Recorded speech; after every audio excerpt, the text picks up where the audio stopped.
क्या हाल है दोस्तों। सबसे पहले सबको जय श्री राम। तो आज इस वीडियो में बात करेंगे हम केकेआर और चेन्नई के मैच की। केकेआर को उम्मीद थी कि भाई वो अपने ही घर यानी कि ईडन गार्डन में मैच जीतकर प्लेऑफ में जाने के लिए और आसानी राह अपना लेंगे, लेकिन भाई सीएसके को ये गवारा नहीं था और सीएसके ने ये मैच 2 विकेट से तो जीता, प्लस जो थी केकेआर की जो उम्मीदें थी प्लेऑफ में पहुंचने की वो बिल्कुल ही समाप्त कर दी है, खत्म कर दी है। अब केकेआर भी मेरे ख्याल से चौथी टीम बन गई है 99.99% कि वो के प्लेऑफ से बाहर हो चुकी हैं। और अगर इस मैच की बात करें तो यहाँ पर दो दो युवा जो थे क्रिकेटर्स या फिर प्लेयर सीएसके ने, उन्होंने मैच जिताया। बॉलिंग से नूर अहमद और बैटिंग से भाई डेवाल्ड ब्रेविस ने ये मैच जितवाया। दोनों युवा प्लेयर ने मैच जिताया जो आगे सीएसके को अगले टूर्नामेंट्स में आईपीएल में मेजबानी करते हुए नजर आएगी। अगर इस मैच की बात करें तो कप्तान केकेआर ने टॉस जीता और पहले बैटिंग का फैसला लिया। और बैटिंग का फैसला शुरुआती ओवर में अच्छा नहीं था क्योंकि जो रहमतुल्लाह गुरबाज थे दूसरे ही ओवर में अंशुल कंपोज का शिकार हो गए।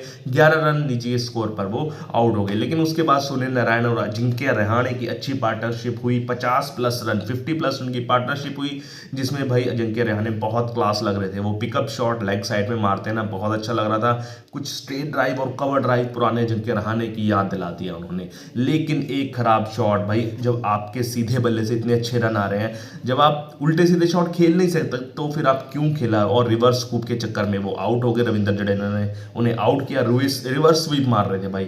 जब आपकी शैली ही नहीं ऐसा खेलना तो आपने क्यों करा। और 48 के निजी स्कोर पर आउट हो गए। 2 रन रह गए भाई अपने अर्धशतक से। उसके बाद भाई फिर जो थे सुनील नारायण भी जल्दी आउट हो गए। आउट हो गए, वो स्टंप आउट किया एमएस धोनी ने लाइटनिंग स्पीड से, और वहां पर फिर विकेटों का पतन शुरू होने लग गया। रघुवंशी भी जल्दी आउट हो गए, 1 रन पर वो आउट हो गए, ठीक है ना। फिर उसके बाद थोड़ी बहुत जो थी जोड़ी जमी मनीष पांडे और आंड्रे रसल की जोड़ी की। मनीष पांडे जहां पर शीट एंकल का रोल प्ले कर रहे थे एंड तक, वहीं पर आंड्रे रसल शुरुआत में धीमे थे लेकिन बाद में जो उन्होंने लपेटे मारे ना, वो तो नूर अहमद का शुक्रिया भाई। उन्होंने बाउंड्री लाइन पर उनको स्ट्रेट में आउट करवा दिया, यहाँ नहीं तो ये स्कोर 30-40 रन एक्स्ट्रा बनता। और जो 38 रन पर आउट हो गए मात्र 21 गेंदें खेलकर आंड्रे रसल। और उसके बाद मनीष पांडे ने भी 2 छक्के मारे, 1-2 छक्का मारा, 36 रन उन्होंने बनाए 28 गेंदों पर। और जो है टीम का स्कोर 179 रन पर ले गया। और ये माइंड यू, ये 179 रन बहुत होते हैं क्योंकि जो थी केकेआर के पास बहुत तगड़े स्पिनर है और यहाँ पर थोड़ी सी जो थी बॉल रुक कर आ रही थी, जिसकी वजह से बॉलिंग आप देखोगे ना नूर अहमद की एक क्लास थी।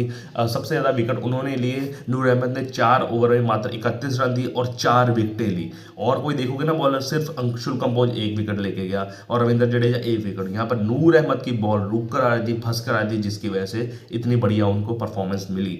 अब बैटिंग की बात थी चेन्नई सुपर किंग्स की, और बैटिंग आपको पता है कि सुपर फ्लॉप चल रही है। और हुआ वैसा ही, 2 बल्लेबाज जल्दी ही आउट हो गए। 26 रन पर दोनों ही आउट हो गए। आयुष मात्रे 0 रन बनाकर आउट हो गए दूसरी ही गेंद पर। और उसके बाद जो था डेविड कॉनवे भी आउट हो गए। आम बॉल मोइन अली की, वो भी 0 पर आउट हो गए। यहाँ पर फंसती हुई नजर आ रही थी, लेकिन फिर बल्लेबाज आए उर्वुल पटेल, जिन्होंने डोमेस्टिक टी20 में सबसे तेज शतक मारा हुआ है। वो बहुत अच्छा खेला भाई। अपनी ही पहली ही बॉल पर छक्का मारकर उसने अपने इरादे जता दिए कि मैं यहाँ पर रुकने वाला नहीं हूँ। वो तो यार थोड़ा सा उनका अनलकी था कि भाई हर्षित राणा को आउट हो गए, वरुण चक्रवर्ती कैच ले लिया, वरना यहाँ पर वो बहुत अच्छा खेले थे। मात्र 11 गेंदों पर उसने 31 रन बनाए, जिसमें 4 छक्के और 1 चौका शामिल था। माइंड यू, ये भी यंगस्टर नोट करने वाला भाई। उर्वुल पटेल बहुत अच्छा खेला। फिर उसके बाद अश्विन भी जल्दी शिकार हो गए भाई, 7 रन पर वो आउट हो गए।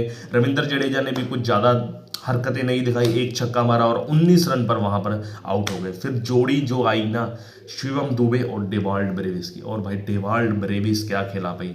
ऐसा लग रहा था भाई एबी डिविलियर्स खेल रहा है। वही अंदाज, वही शॉट, वही बैटिंग स्टांस, और शक्ल भी यार मिलती जुलती है भाई ये यंग एबी डिविलियर्स। और बहुत तगड़ा खेला भाई। वैभव अरोड़ा के 1 ओवर में भाई ने 30 रन ठोक दिए अकेले डेवाल्ड ब्रेविस ने। और यहीं पर मैच पलट गया भाई, यहीं पर मैच पलट गया। और 48 रन चाहिए थे 52 गेंदों में, सॉरी 52 रन चाहिए थे 48 गेंदों में। यहीं पर मैच पलटा जब 30 रन मारे वैभव अरोड़ा के ओवर में डेवाल्ड ब्रेविस ने और यहाँ पर ही इसी ओवर में अपना अर्धशतक पूरा किया, पहला अर्धशतक सीएसके के लिए, और मैनी मोर टू कम जैसी बैटिंग रही। लेकिन अंत में यार वो वरुण चक्रवर्ती का शिकार हो गए, वो भी शॉट थोड़ा सा लग जाता ना तो बाउंड्री के पार जाता स्ट्रेट में, लेकिन वेल डिजर्व 50 भाई, 52 रन मारे मात्र 25 गेंदों में। वहीं पर अगर शिवम दुबे की बात करें, शिवम दुबे डेवाल्ड ब्रेविस के साथ सेकंड फिडल का रोल अपना रहे थे। जब डेवाल्ड ब्रेविस आउट हुए फिर धोनी आपको पता है टुक टुक करेंगे वो, लेकिन फिर जो है शिवम दुबे में अपना बाहर संभाला और 3 छक्के मारे भाई शिवम दुबे ने अपने इस छोटे से इनिंग्स में। 45 रन की इनिंग्स के लिए मात्र 40 गेंदों में 40 गेंद मात्र इसलिए बोल रहा हूँ क्योंकि प्रेशर उन पर भी था, रन्स उन पर भी नहीं बने थे और एंड तक लेके जाना था। लेकिन जो एंड में छक्के मारे ना 2-3 छक्के, उससे काफ़ी इक्वेशन ठीक हो गई।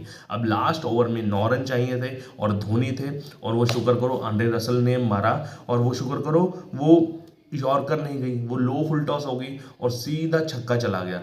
अगर वो यॉर्कर होती तो ये मैच भी फंसा कर चले गए थे धोनी, लेकिन शुक्र पहली बॉल में छक्का लग गया।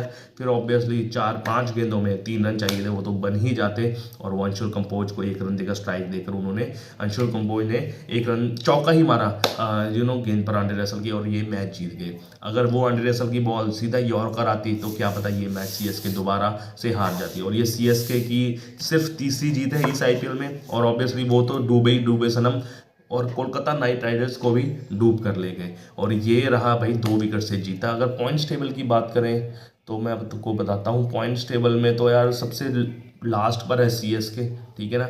अब छठे नंबर पर है 11 पॉइंट्स पर, 11 में से 3 मैच रह गए हैं, अब वो 2 मैच रह गए हैं, वो 15 पॉइंट्स तक तो पहुँच नहीं सकते, ठीक है ना। टेबल में प्लेऑफ में केकेआर, तो यहाँ से तकरीबन सुपड़ा साफ है केकेआर का प्लेऑफ में, डिफेंडिंग चैंपियन का प्लेऑफ में पहुँचने के लिए सुपड़ा साफ है। तो ऐसी ही खबर जानने के लिए मेरे चैनल को लाइक शेयर सब्सक्राइब कीजिए। जय श्री राम के बाय।